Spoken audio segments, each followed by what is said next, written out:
Hey everyone, good morning. This is Smashi Business Show. I am Ward Ahmed and I have Majid with me today. And it is the 6th of March. It's Thursday. This week ran so fast. I can't believe it's Thursday, by the way. It feels like Friday. Yeah. It feels like Friday. I think it's because of the Ramadan spirit. Every day just feels so calm. Is it just me? It's so calm, Majid. Like nothing is stressing me out. I don't feel stressed. It's just a month of blessings, and I think psychological blessings as well. We are calm and You cool think down. so? We're not rushing into everything because it's Ramadan. Yeah. So yeah, I think the Ramadan, the fasting, brings kind of like the patience in you, builds a patience in you. No, I'm not more patient. And the fact that I'm not more patient, even though that, in this month they say that basically the devil is like locked away. It's like, I know that it's a me issue. I know that it's a me issue and nobody is influencing this behavior. No, but being impatient, by the way, is such a good trait for entrepreneurs to have. Like, Yeah. oh my God, I remember this, by the way, when I was at Step. Yeah, I was at Step and I was basically tuning in to this panel with Michael Lahyani. Lahyani. Property Finder. Basically the founder and CEO of Property Finder. The panel was basically with him and also with his investor. Yeah. I believe his investor's name was Fadi. So I was just listening to the entire panel, and then I remember, like, Michael's investor went like, what makes Michael so special and what makes Property Finder so special is the fact that Michael is so impatient. He went like right now, he's sitting beside us in the panel and he appears so calm, and he appeared so calm, by the way. He has this like stellar effect to him. I don't know how to explain it, just like pitch perfection. But point is, he went like, this man is so impatient. He's so impatient about things. He always just, he always just wants to get things done. And I've noticed this trait in a lot of like entrepreneurs, by the way. Everything is just quick for them. Even if it's the best product, worst product, get it done quickly, move on to the next best thing, and you hope that in the 10 quick things that you did, one of them came out really, really good. Yeah. And then you have quantity, but then you also have quality. Because, by the way, like I remember, like, this is also a lesson I learned here, by the way, when I joined Augustus. It's like, I'm one of those people, I always thought that it's quality over quantity, but then I learned something, Majid. It's actually better to, like, I don't know, we'll use the metaphor of news stories. It's better to release 5 news stories and have 2 that become really popular than just, do 3. One perfect story, like, exactly. in a day. But like out of those 6 stories, 2 or 3 will like, become really popular. So it's just, I feel like impatience, it's such a good habit to have. And when I was sitting in that panel, listening to Michael and listening to Fadi, his investor, it was so interesting, by the way, because, he also said that they're not planning for an IPO anytime soon, but he will do it at some point. So Property Finder, they're going to have an IPO. You heard it from us, by the way. Nobody announced this. But I remember even the way that his investor was speaking about him. He said that, and it was so strange. He went like, you have to be really honest with your investor. And he was basically speaking about how Michael told him, like, I don't think I can do this, like, forever. And then obviously Fadi was like, I know you guys are thinking that this is gonna like scare me, but if anything, I was like, you know what? I want to work with this man more because of how honest he is. Yeah. Like, he's so honest, and I'm like, it's interesting. It's interesting to see. I think honesty always goes back to, being really genuine. But what do you think about that, Majid? There's this very famous thing about Italian people. Just reminded me about honesty here. I was again watching something, and this Italian entrepreneur said that there's only 2 things that are true about Italians. Don't break 2 things with them: their head and their trust. So I think it goes out generally for everyone in business. If you're in any kind of business, products, services, markets, whatever business you're in, trust is the most important factor. If your investors, if your employees, if your colleagues, if no one trusts you, no one will do business with you. And that's the whole summary, the philosophical summary of any business. If people trust you, they'll buy your product. They know that you're giving them a good product which makes their life easier, which is nutrient filled. Or whenever we see trust being broken by any brand, and talking about brands, we'll talk about a lot of brands today as well, but when you talk about brands, as soon as a brand does something which breaks someone's trust, like all the big brands, McDonald's giving free meals to the Israeli soldiers when they're carrying a genocide, you saw sales went down. So this whole movement, the BDS movement, the boycott movement against a lot of these brands is also about trust. That they didn't stay neutral, they took a side. So yeah, trust, No, honesty, that is very trust. true. These are very important Yeah, when you're and doing just like, any business. and just like developing on what Majid just said, basically like just last night, like you know, the news came out that basically 4 Starbucks stores have been closed in Jordan. Yeah. And I found it so interesting because just a while ago, Smashi released this story, courtesy of Majid, and basically it was about how the Starbucks CEO was like, you know, we want to expand more into the Middle East. We want to give people more jobs. And you know what's really interesting about all of this, Majid, is I spoke to this former woman that used to work for Starbucks, and I'd asked her, you know, why'd you leave Starbucks? You know, we had the same job, we worked together, and she told me, you know, that's when the boycott happened. And there was a lot of job cuts, and I got fired. And she said it was actually a really good job for me. But by the way, for them to pay them that, I believe, that certain amount of money, you basically work 8 hours for 6 days a week. Yeah. Nice. To be a full-time employee at Starbucks in the UAE. But she said that, like, okay, yes, I worked a lot, and yes, I was standing a lot, and yes, I only had a 1-hour break during the day, and then I'd be standing the entire day. But in the end of the day, what they paid me, the benefits that I got were really good. So a lot of people were affected by those cuts. Yeah. And man, I understand, by the way, I understand her. The standing, oh my God, Majid. I remember at the time where I was transitioning between being a Lush sales associate into working here, I could not explain to you how grateful I was to simply just be seated. No, really. Like, I had gratitude for sitting down. And every once in a while, by the way, when I'm at the desk sitting in front of you, I'm always like, wow, I'm seated right now. I'm not standing. Yeah, like those jobs are very difficult, the standing jobs. and right? by the way, you know what was like really weird? We'd have a lot of like health professionals who'd come up to us, like doctors, and be like, wait, do you like stand all the time? And we'd be like, yeah, we only sit down for like our 10-minute break.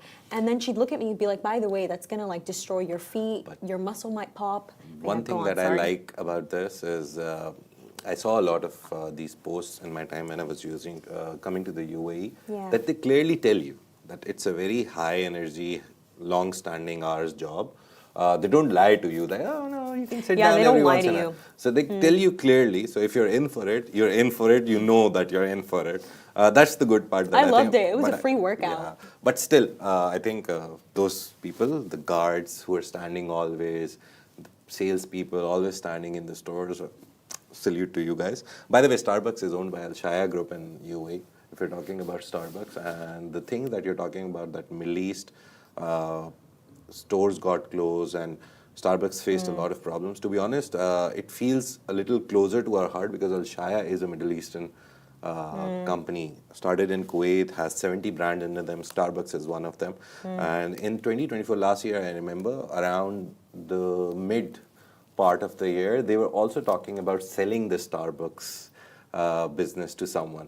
So they wanted to shed Starbucks because of the boycotts, or maybe because it wasn't doing good. There was no reason given officially by Al Shaya Group. But now it's on hold. So still, they own the Starbucks franchises in the Middle East. So whatever happens in the Middle East is actually Al Shaya's decision. I think there is an approvals process in place, or when they're opening new branches or when they're closing something down, they have to like ask or tell at least Starbucks, the main company. But yeah, it's Al Shaya Group, and they're one of the biggest groups in the region, like Apparel Group, Landmark Group. They're one of the biggest who brought so many franchises. To be honest, sometimes I think that Dubai, the UAE, owes these groups because they actually brought all the franchises of the biggest brands to this country. I remember I was reading about Apparel Group, maybe, or Landmark Group. Sorry for the confusion, but one of the groups, they opened one store in Dubai's Dera area, and Dera was like the business hub. It still is the business hub. It's not as flashy as downtown, but it is. I love Dera, by the way. It has such nice finds. They opened one store. They started with just one denim store, jeans store. It was a branded jeans, and they turned it into a 120 store thing in just 2 years. So imagine the need, the want that was there in the region, and they brought those franchises and grew astronomically. So they grew, UAE grew, and today here we are as one of the like strongest region in the world. Yeah, wait, for everyone. And this region, the Middle East, the reason why they keep growing is because they keep finding new strategies to keep up. Yeah. And, we're seeing Saudi Arabia doing this with basically launching this marketing investment authority, and basically they're doing it to boost foreign direct investment. So, what actually happened here? So, Saudi Arabia has approved the creation of the Saudi Investment Marketing Authority to enhance the kingdom's attractiveness as a global investment destination. And basically, this authority's role is to promote investment opportunities within Saudi Arabia and globally, to collaborate with relevant stakeholders across various sectors, and to highlight Saudi Arabia's competitive advantage and available incentives. And, just to, give you the recent successes that Saudi Arabia has experienced in foreign direct investment. So they actually exceeded their 2023 target for foreign investment by 16%. And they have nearly 900 billion riyal invested. And, this entire story, Majid, what I see it as is a culture and society that sees that the world is advancing and is keeping up with it really well. Yeah. Marketing now more than ever is so pivotal. And people, by the way, underestimate marketing. They still think that marketing is a useless degree. I used to think marketing was a useless degree. No, like good marketing is very important. It is. It really is. Yeah, you need to hire the right people who've done something in the marketing field or like disrupted the field with their strategies. I don't even just think it's hiring the right people. I think it's just putting the brand out there, reminding people that this exists. Yeah. These services exist. Reminds me of this case study I studied back in my time when I was studying. Betty Crocker, very famous brand. Sorry, it's not a Middle Eastern. Yeah, I'm not talking about a Middle Eastern brand, but just about marketing, that how important it is. They were like, we launched these cakes and all mixes, and everyone loved them in the start, and then we suddenly saw a decline because the consumers, and for them the main consumer, their primary target audience was women making cakes and baking all that stuff they can use for that mix. And they're like, we suddenly saw a decline, and we realized, we went on, we did our whole research and found out that women feel guilty for not making stuff from scratch for their families. Oh, I feel that way. Yeah, that I feel guilty whenever I use the Betty Crocker brownie box. And now I'll tell you why. It was just me. No, everyone did. And it's like, this is like 90s, early 90s when Betty Crocker was launched and everything. And their marketing technique to bring back the sales up was, they removed the egg from the mix. And they were like, we made them feel like they're doing something. They're putting an effort in it. Oh my God, that's so... Right? And I do feel that, by the way. Whenever I look at the box from the back and I see that those two eggs that you have to crack, I'm like, okay, I'm doing something here. I'm whisking, So I'm hard at work. This is like, see, this is what marketing actually is. You go to the audience or your target primary audience and you see the sentiment, and then you like make the product or angle the product like that, emotional appeal, whatever you use the right tool on your target audience and make them feel like they're doing something. So just adding eggs, imagine, right? Oh my God, that's actually, Majid, that is so interesting. I never thought that it was so intentional. I just thought that those 2 eggs were always needed. Yeah. They could have mixed it easily. This is so good. Because by the way, like even I had like a Betty Crocker brownie phase, and I would like buy it every single week, and I would make it without fail. But I actually stopped because I felt guilty. I still feel guilty, by the way. Why am I making it so easily, right? Yeah, even like, and it tastes so good. And after just like 2 eggs, but you know what this kind of reminds me of? I remember what conference was it? Not Global Media Congress. Basically, remember I went to this and it had like Robert Kiyosaki, Casey Neistat. I completely forgot my name. You'll remember it. Oh my God. Okay, so basically I went to this summit and Casey Neistat, very famous YouTuber, I'm sure that you all know him. He came to the UAE, to Dubai, to Coca-Cola Arena, and he was basically, he put up this video of this campaign that he did for Nike. Mega Campus Summit. Yeah. Oh, Mega Campus Summit. Yes. So basically, he was showing us this video that he did for Nike, and it was like, and he said that at that time, that marketing campaign was actually one of the biggest campaigns to ever be done on YouTube, and to this day, it actually has the most views on his channel. And by the way, like he even said it, he was like, the campaign does not even have Nike's shoes in it. Like he went like I was entrusted by Nike to. He was given a certain budget. I don't remember what that number was, but it was a very big number. And he, if you can find that number, please try and match it. But he was given a lot of money by Nike, and they're like, you know what? We're going to trust you with this. And you know what the entire campaign is? It's basically him running across the world. He took the money from Nike and he used it to travel, and his travel vlogs are the video.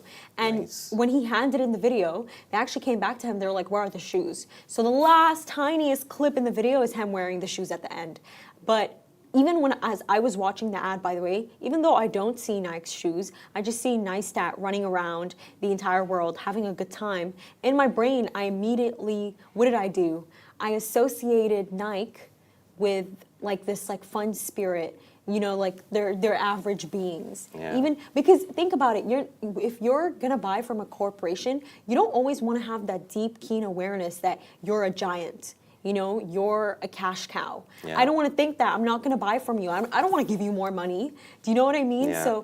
So in my head, like I thought of, until this day, like I'm wearing Dunks right now.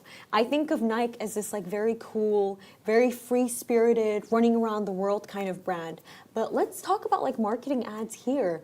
Yeah. Like what Al-Mara'i is doing. So, you know, just yesterday, me and Majid were telling you guys how Al-Mara'i, it was founded by this Saudi prince, but what's even more impressive about the brand is, you know, it was founded in 1977 and they're doing great till now. Their valuation right now is at $15 billion. But bringing me to my point, their Ramadan ads are so genius. I know that a lot of people in the comments section were like, oh, is this a sponsorship? No, it is not a sponsorship. Their ads are really good because of the fact that they kind of cracked the code and realized that the best way to market to people during Ramadan is not cutting off their shows. Yeah. It's not cutting off their videos. You know when like an ad just comes in between and then you watch it for 30 seconds or you can like skip after 10 seconds, I believe. What they did is they found a way to just place their logo in the video, the YouTube video, or like, you know, on TV just for the entire time. And honestly, Majid, it works. Yeah. It does work. Like, it reminds you they exist. And it doesn't do it in a way where, like, you get fatigued. Like, you know, ad fatigue when you watch a lot of ads. So Al-Mara'i is doing really great in terms of ads. It's kind of like they're going back to the original TV thing. In TV, whenever you saw, even now, when you see TV shows, news bulletins, 1 hour shows, anything, there's always like a commercial break in between them. And they're taking that idea, they're putting into YouTube, because YouTube is the new TV, I think. Everyone watches it, no one watches TV actually. So yeah, they took an idea which was successful for a very long time, at least 3-4 decades, and they implemented it into a different way. So that's good. I think coming back to Saudi, the story actually reminded me of Invest UAE campaign. You remember Idris Elba? UAE also had an Invest in the Emirate campaign. I do remember it. Yeah, they put Idris Elba as the face of the campaign. It was a really classy ad. Loved it. And in that marketing campaign, they're also doing this. They're trying to bring money from foreign investors. Again, FDI, foreign direct investment. They want people to come and invest in the industries that UAE is good in. And that is part of their, again, non-oil strategy. They want to move away from oil. And they put an air taxi in a London subway right in front of it. They've done so many things in so many countries. They've put up billboards, Invest in UAE, across like the whole of Europe. Nearly 80 plus countries are covered where they're putting up billboards. They're marketing UAE as the place for investment. So this move actually reminds me of UAE's move. Saudi is following this trip. They know that they need it. Again, I was reading somewhere that they tried this in 2022 as well. It was investment marketing something, not authority. So now it's rebranded as authority, and they want people to come and invest in Saudi Arabia. Because obviously, Saudi Arabia needs that money right now to build whatever they're trying to build for the future. But you know, Majid, I'm honestly so excited to see more like creative marketing ads from Saudi. I feel like because their culture, if we're being quite honest, it has recently, you know, opened up. So it's going to be really interesting to see what kind of, you know, Ramadan ads come out of Saudi and how they influence people. Because these ads, by the way, they are so nostalgic. Like there's this ad in Egypt. It's really famous. It was done by Orange, I believe, in 2018. And it kind of follows the song. I don't know if you heard it, Majid, where basically the woman is singing. She goes like, Gariya, Gariya, hittat sukkara. And basically what she's saying is like, my neighbor, and she's speaking about like sugar. And this song, by the way, I am not joking with you. Sing it to any Arab and they know it. And, Nice. and because of this ad done by Orange in 2018, I've kind of always had this thinking of, I want to visit Egypt one day during Ramadan. Even as a kid, by the way, when I used to watch MBC, the ads that I would see that would come out of Egypt, like, I love their ads so much. Their ad culture is just so beautiful, and I'm not being biased right now whatsoever. It's just so enjoyable. And what I would hear from like my parents who, so my dad went to university in Egypt, my mom lived there for a while, is they would say like, you have not, if you experienced Ramadan in Egypt, like you would enjoy it so much, and that it's really enjoyable. Yeah. But anyways, let's move to our second topic of the day. So the Khaleej Times editor-in-chief has been fired after being in charge for 16 months. Yeah. Now, we basically found out because Michael Jabri Pickett basically posted it on LinkedIn, and what he said was, let me read it out to you guys. You're firing me. This is what I said to our HR representative and the CEO when I was asked to step into an office at 8 a.m. on February 25th. Now, I want to see when February 25th it was. Oh, this was this Tuesday. I didn't deep that, by the way, because in my head, I was like, why are you specifically mentioning the date? Like, unless it is a weekend, we do not care. You know what I Yeah. mean? At 10 a.m. on the 25th, that's a normal work day. Yeah. They told you at a good time. I thought it was the weekend, by the way. That's why I felt bad for him. But beside the point, he went like, I refuse to get into a mud-slinging war of words. This in itself is telling me that he has a war of words to say, but he will not say them. Refused it. Exactly. Not because I do not want to burn a bridge, advice that is always suggested, but because that's not my style.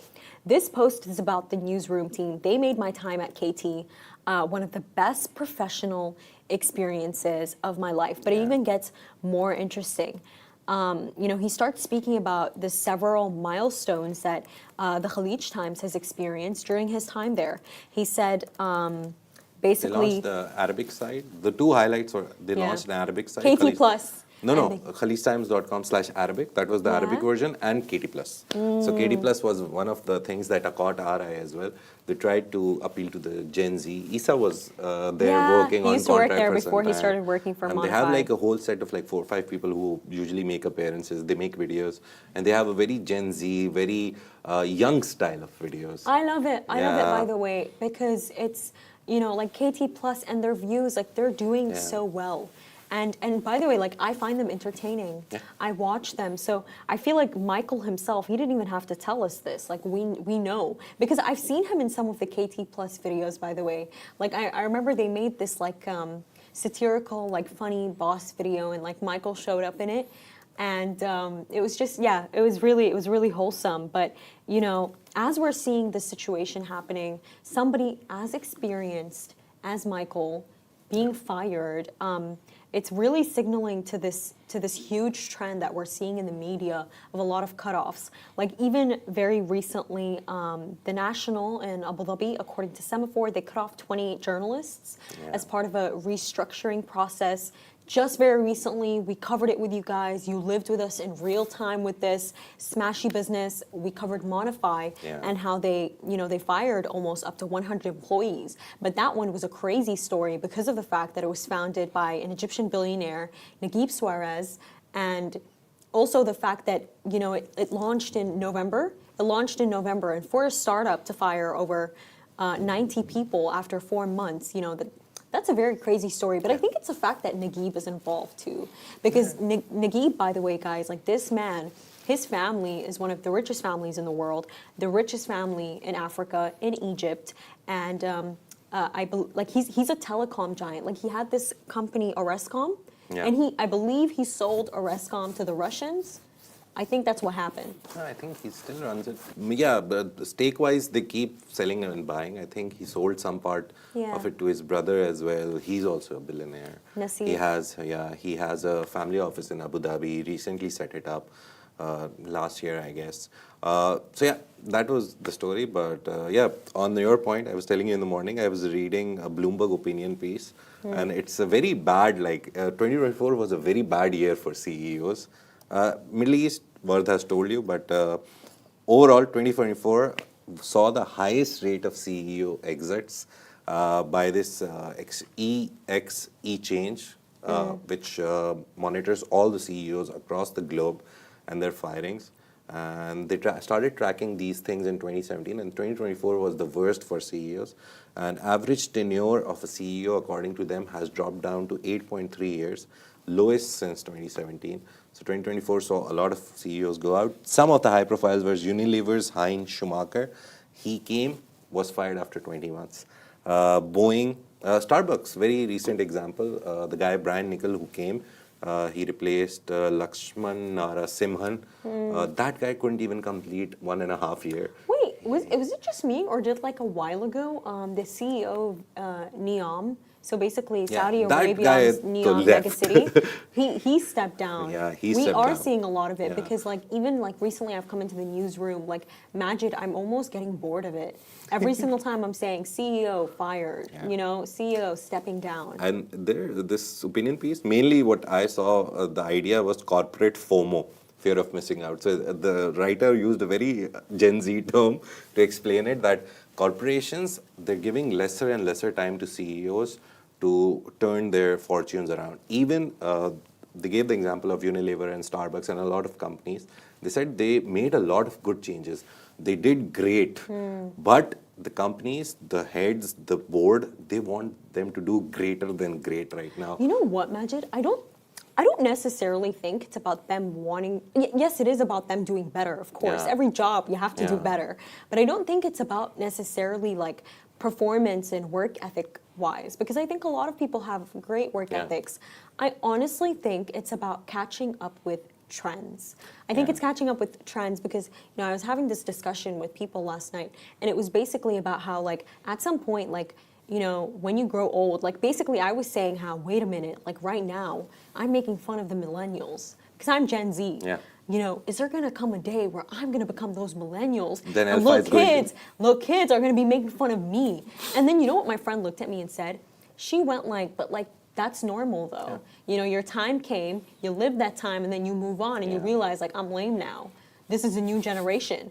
And I was like, yo, like, that was deep for me, by the way, because the way that she basically phrased it is that you just have to accept that you're in this new phase of life. You are not that hot spot anymore. It is young people. Yeah. And, but however... There is a generation after you now, Gen Alpha. I think so. Yeah, I'm not sure what it's called. I'm completely ignoring their existence.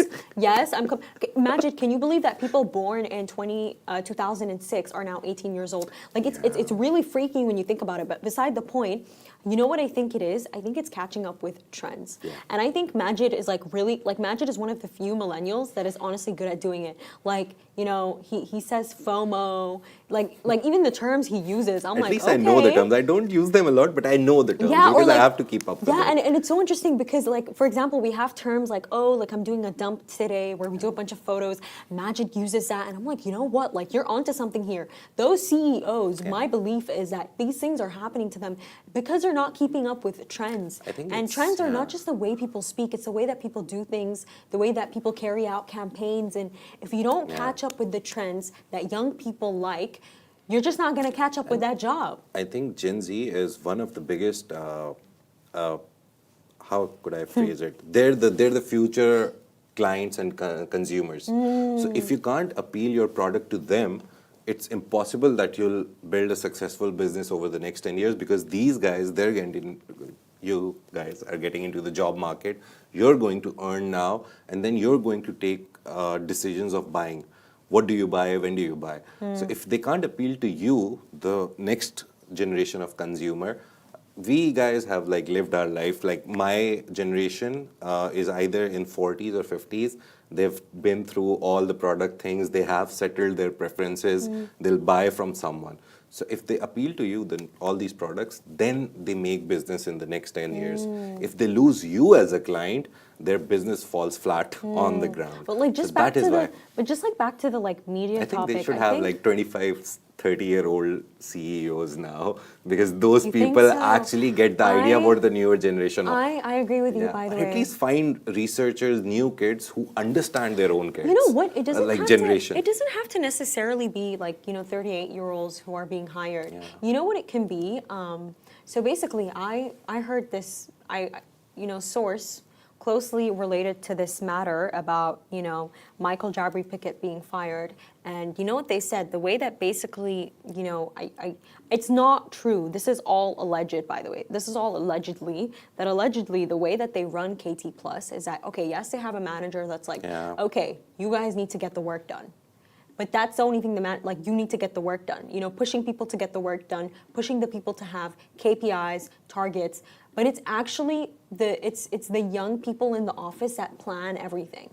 They leave all the creativity to them. That's something that I heard. Allegedly. We don't know if it's actually true, and that's why their work is so good. I would say so. Because of the fact that they leave it all to these young people to do all that creative stuff. We're just gonna take the role of enforcing things. Because by the way, I'm sorry, it's so underestimated. You do need somebody telling you like you need to get these 5 things done today. Yeah. Or at least the top management is only, I think, there for signing the papers. This is the budget that is getting approved. Tell me why is this this budget is increasing or decreasing, and they make the top level decisions.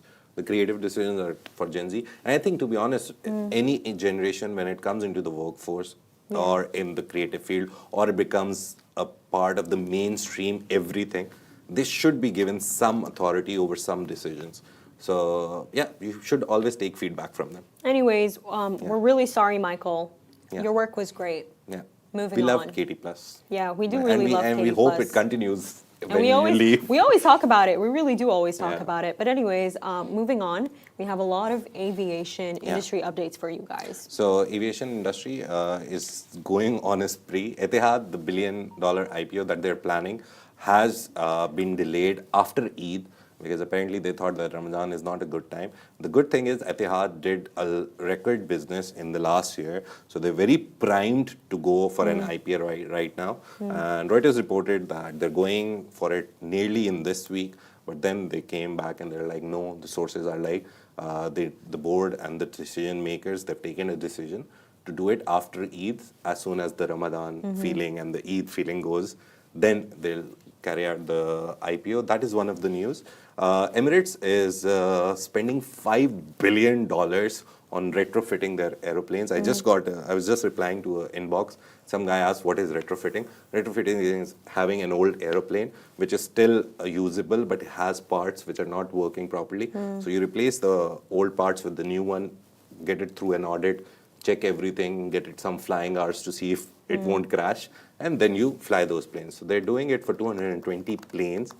It was going to cost them $4 billion, but Tim Clark, the president of Emirates, he recently in an event in Berlin said that we are going to spend an extra $1 billion on retrofitting them, which is very, it's a good sign that their fleet is getting better and increasing, because they're opening so many new destinations every year. They need those planes in good working condition, and they need more planes.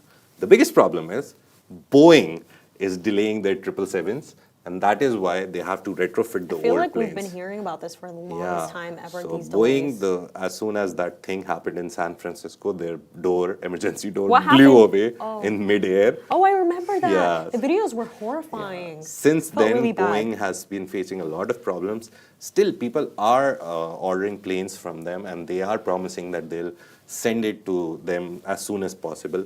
Riyadh Air, one of the new airlines from Saudi Arabia, is facing delay in launch even. They can't even launch because Boeing is delaying their airplanes. So a lot is happening in the aviation industry. And the last thing that happened that came from Berlin to us is that Qatar Airways is opening more flights to Syria. because Qatar, we all know, has been one of the not one of Yeah. the, it's the biggest supporter. They're financing their Yeah. salaries in the government. Throughout the Bashar al-Assad regime, Qatar was the only country that thought about the people on the ground, actually. And now, even in their rebuilding phase, Qatar is the main supporter, and they're opening more flights to Syria because they say, according to them, according to their numbers, their flights are 90% plus full. So they want to get more flights so people can fly comfortably. Maybe get an extra seat on their side sometimes. So Yeah. they're opening more flights. So yeah, a lot of things are happening in the aviation industry. We're keeping an eye on it. Yeah, Let's see. we're keeping an eye on everything. And, if you want to know what's going on in the Middle East, I always say tune in with Smashi Business Show. It's a part of the Smashi Business production team under the Augustus Media Podcast Network. Do make sure to follow our newsletter on Smashi TV and follow us on all of our verticals. Have a lovely day. Bye-bye.